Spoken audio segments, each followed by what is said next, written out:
Simple lang po ang ating koneksyon ng ating module na ito. Bali, ito po yung kanyang controller, yung nagko-control ng ikot ng ating electric fan. Itong yung motor, kung mabilis ba o malakas. Yan, ito po yung knob. Bali, sa likod yan, power, meaning ito po yung source niya. Pwede battery, pwede adapter, at pwede sa solar panel. Yung motor, yung positive ng motor at saka negative ng motor, ito po yun. Yan, dito natin ikabit.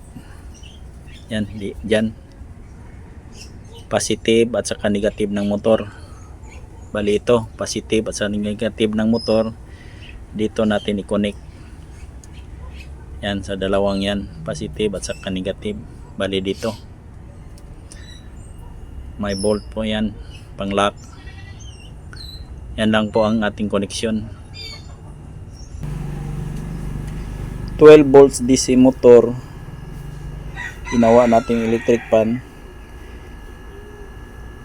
Ginamitan natin ng 12 volts 5 ampere na adapter.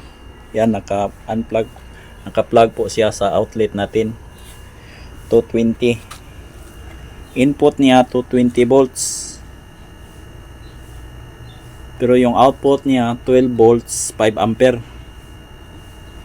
para gumana itong motor natin na 12 volts 30 watts. Yan, at saka meron tayong module dito na mag-control ng kanyang ikot. Pwede palakasin at pwede pahinain. Ito, module niya. Check nyo lang sa description kung saan ito mabibili. At saka itong motor na 12 volts. Yan. Naka-plug na po siya dito. Check natin. Yan. Di pa yan iikot. At i-on natin. Yan. Mag-ilaw yan. Yan ang mahina na ikot. Palakasin natin. Ito lang ang controller. Yan. Yan. Malakas siya. Yan, mahina. Yan ang pinakamahina na ikot. At